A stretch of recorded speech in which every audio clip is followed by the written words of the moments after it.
sweet potato and rosemary frittata. Prepare the ingredients. Chop 2 garlic cloves, finely dice 1 red onion, finely chop the leaves of 1 rosemary sprig, slice 1 sweet potato into thin rounds. Heat a pan on a high heat. Add the onions, add the garlic and the chopped rosemary. Add a little water and saute until the onions are soft.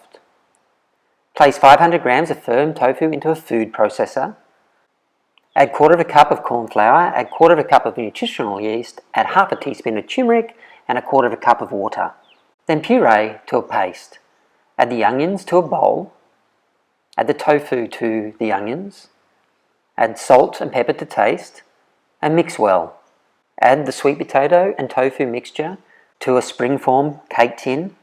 Place into the oven for 45 minutes at 190 degrees Celsius, then serve.